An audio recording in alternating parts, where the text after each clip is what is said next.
Ciao ragazzi, benvenuti sul lago di Garda, la terra dell'olio extravergine di oliva. Pensate che questa è la zona più settentrionale d'Europa in cui nasce questo prodotto che qui sul lago di Garda può fregiarsi anche della DOP, la denominazione di origine protetta, un marchio che esprime un qualcosa come 500 piccoli produttori distribuiti tra le province di Verona, Brescia e Trento. Insomma un piccolo esercito che continua a produrre questo olio che esiste in questa terra da un sacco di tempo, praticamente da sempre. Le condizioni microclimatiche lo rendono molto particolare, tutti conoscono la delicatezza del fruttato, il sentore di mandorla che rendono quest'olio adatto praticamente a un sacco di preparazioni in cucina grazie proprio alla morbidezza, alla dolcezza del suo gusto. Ma quello che affascina di più è il dietro le quinte, quello che c'è dietro ogni singolo produttore e soprattutto alla storia dell'extravergine del Garda, una storia che è stata scritta soprattutto dalle famiglie. Mio nonno anni fa aveva già registrato un marchio perché aveva dell'olio ancora più di 50 anni fa e quindi oggi essere presidente del consorzio e parlare di marchio, etichettatura e quant'altro mi fa fare un tuffo nel passato perché mio padre mi raccontava di questa avventura che avevano iniziato tanto tempo fa. Diciamo che è un'economia di carattere familiare che con la produzione anche dell'olio che in tempi passati aveva meno lustro, è sempre stata una passione del territorio che ora anche con la valorizzazione dettata dal consorzio può dare un minimo di disponibilità anche a chi lo produce, perché anche le famiglie, diciamo, a parte una piccola parte che possono fare anche di autoconsumo, come consorzio cerchiamo di spingerle a produrre, se anche hanno limitate quantità, il territorio e anche il mercato chiede proprio olio di qualità e non c'è dubbio che la DOP possa dare queste caratteristiche.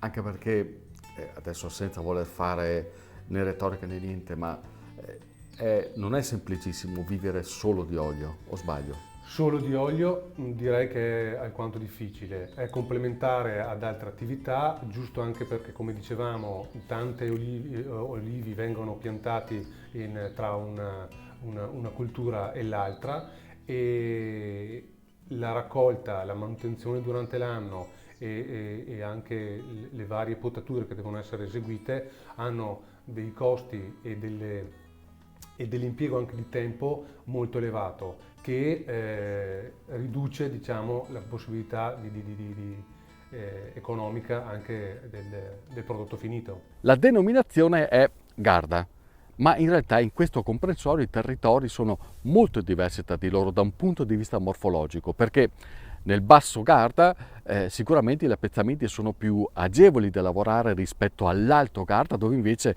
le pendenze lo rendono particolarmente impegnativo. E questo è particolarmente emblematico anche per tracciare il profilo dell'identità culturale trasmessa da questa cultura, perché questo aspetto, la morfologia, la diversità di difficoltà di lavorazione, mette in risalto due aspetti chiave in chi qui sul Garda fa questo mestiere.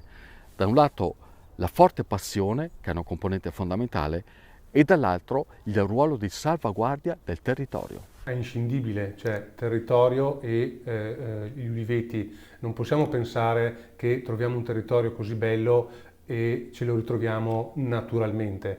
L'olivo è una pianta naturale, non c'è dubbio. C'è da dire però che mantenuto com'è, perché ha necessità di essere mantenuto, è il lavoro degli olivicoltori che riescono a produrre delle piante che rimangono così longeve e così belle da poter anche portare un valore aggiunto sul territorio. Quindi è come si può dire, inscindibile che il territorio è valorizzato dalla manutenzione di queste piante. Se ci fosse, facciamo gli scongiuri per carità, un abbandono da parte degli olivicoltori, avrebbe di converso anche il territorio una perdita di bellezza e questo sarebbe di nocumento a tutti perché pensiamo al turismo che viene sul lago di Garda perché le bellezze del lago di Garda dettate anche dagli uliveti, se questi perdessero il loro splendore ne avrebbe una ricaduta su tutti i settori. Questo inevitabilmente si traduce anche in un prezzo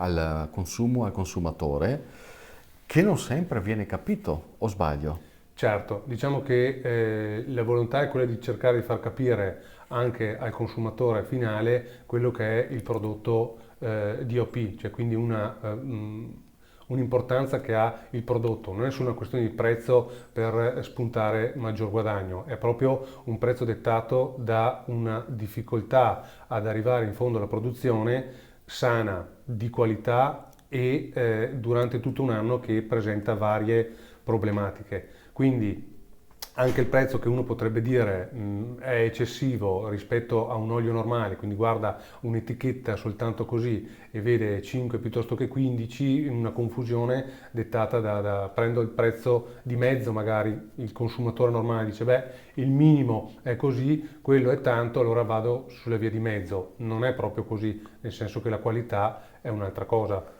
Addirittura pensate che la raccolta e anche la potatura di questi oliveti nella parte bassa, per esempio, sono anche più facili. Teniamo conto che comunque vengono sempre fatta a mano nel rispetto della pianta e del frutto. Però se ci spostiamo verso l'Alto Garda, dove diciamo la montagna si alzano le quote, è molto difficile arrivarci e quindi abbiamo persone che si arrampicano proprio materialmente sia sulla pianta che però nei pendii, perché sono veramente difficili da utilizzare, con un impiego di tempo e di attrezzature particolari e costose. E poi, essendo sul lago di Garda, c'è il turismo, che forse proprio grazie anche all'extravergine di oliva ha conosciuto una sensibile trasformazione.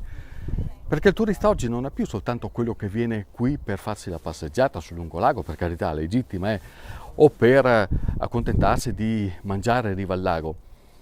Oggi chi viene qui vuole conoscere la cultura, le tradizioni, la storia dei luoghi e delle persone. E in questo senso l'olio di storie ne ha molte da raccontare. Non è solo olio quello che voi vendete e quello che i turisti comprano, o sbaglio?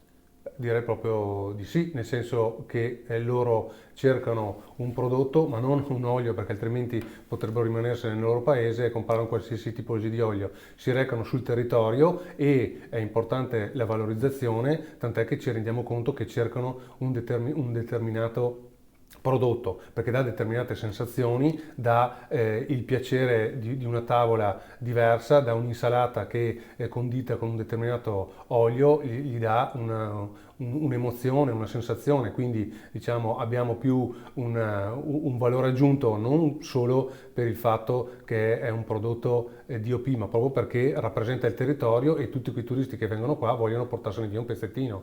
E cosa c'è di Simone nel suo olio?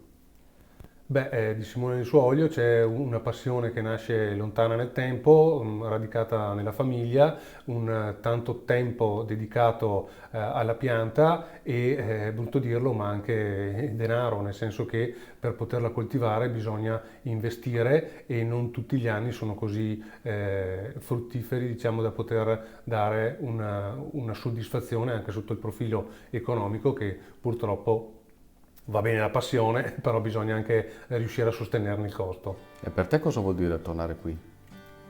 Beh, tornare qui è come un po' tornare all'infanzia. Io vengo qui con la famiglia sempre d'estate, molto più assiduamente, e mi ricordo, non so, i campi in fiore, lo sfalcio dell'erba, cioè certi profumi che io sento mi richiamano, mi riportano qui dove ho vissuto la mia infanzia molto assiduamente, ecco.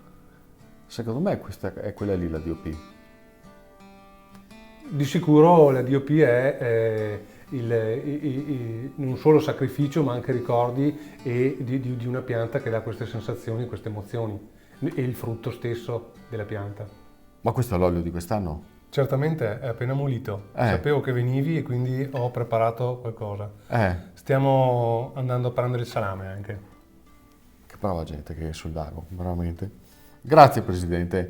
Ragazzi, aspettiamo il salame allora. Cin cin. Intanto andiamo avanti con l'olio, con questo brindisi a pane e olio.